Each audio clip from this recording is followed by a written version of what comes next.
In 2024, a graduate student sat down at his computer to do something almost embarrassingly mundane, a Google search. Not for anything archaeological, just digging through old data, page after page, the way you might scroll past the point where any normal person gives up. He made it to page 16, and sitting there, buried under a decade of irrelevant search results, was a dataset that would lead him to a Maya city of tens of thousands of people that no government, no archaeologist, and no map had ever recorded. It had been sitting 15 minutes walk from a major highway this entire time. To understand how something this massive could stay completely invisible, you first need to understand just how much of the Maya world has never actually been seen by modern eyes. The Maya civilization once stretched across what's now Mexico, Guatemala, Belize, and parts of Honduras and El Salvador, reaching its peak between roughly 250 and 900 AD, with cities that rivaled anything in the ancient world for sophistication: towering pyramids, complex writing systems, advanced astronomy. But here's the problem that's haunted Maya archaeology for over a century. Most of that civilization was built in the middle of dense tropical rainforest. Centuries of jungle growth don't just hide ruins. They actively swallow them, wrapping stone pyramids in root systems and soil until a 100-foot structure looks, from ground level, like nothing more than an oddly shaped hill covered in trees. That's where a researcher named Auld-Thomas comes into this story, a doctoral student at Tulane University, who, years earlier, had actually driven right past this very site without knowing it existed. He was traveling between an archaeological site and the coast in the Mexican state of Campeche on a normal highway, completely unaware that an ancient city housing tens of thousands of people was sitting in the forest, a short walk from the road. The only realistic way to find something like this is a technology called lidar, light detection and ranging, which works by firing millions of laser pulses from an aircraft down through the forest canopy. Most of those pulses bounce off leaves and branches, but a small fraction slip through gaps all the way to the ground, and by measuring how long each pulse takes to return, researchers can digitally strip away the entire forest and reveal the bare earth underneath, including anything humans built there 1,000 years ago. The problem is that LiDAR surveys are extremely expensive to commission, and funding agencies are understandably reluctant to pay for one in an area with no visible evidence anyone's ever lived there. For years, this created an impossible loop.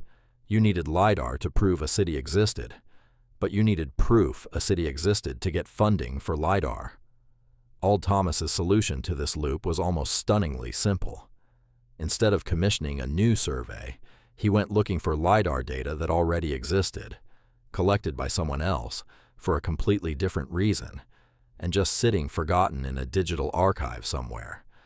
And that's exactly what he found, deep into a Google search, on what he later described as something like page 16 of the results. A 2013 laser survey of the Campeche forest, originally collected for an environmental monitoring project, studying carbon storage in trees. Nobody involved in that original project had any interest in archaeology. They were measuring forests, not searching for lost cities. The data had been sitting there for over a decade, completely unexamined for what it might be hiding underneath. Auld-Thomas downloaded the dataset and processed it using the same digital techniques archaeologists use to strip away forest canopy and reveal the ground beneath. What appeared on his screen wasn't a handful of scattered ruins.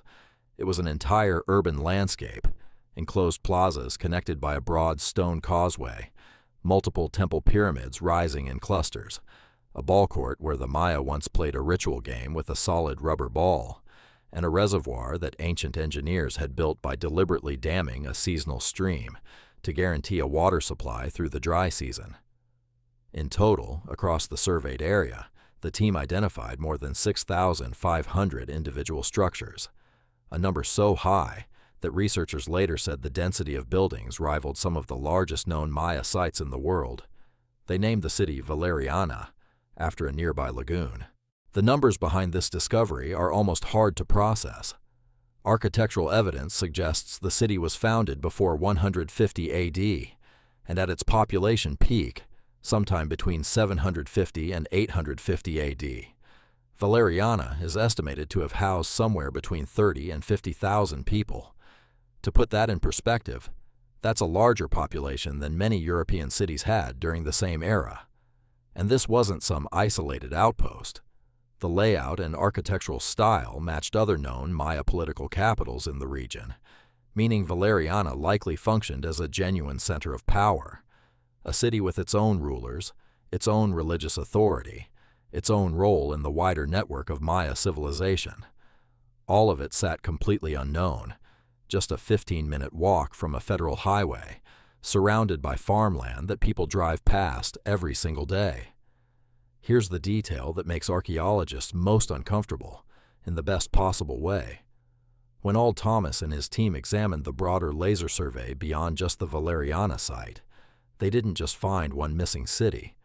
They found over 6,700 structures scattered across roughly 50 square miles, ranging from small farming villages to substantial regional towns.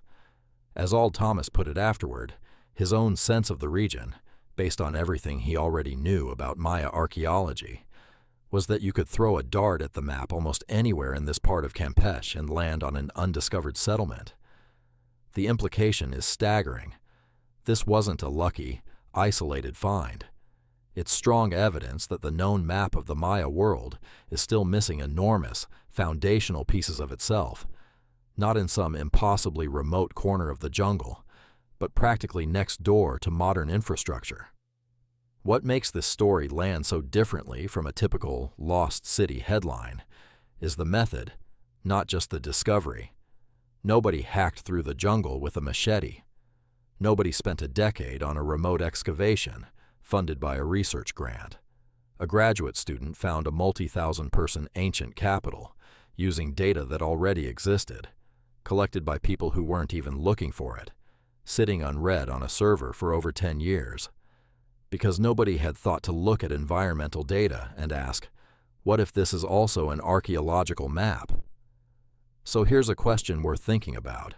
If a forgotten data set on page 16 of a Google search can reveal a lost city of 50,000 people, what else might already be sitting in plain sight?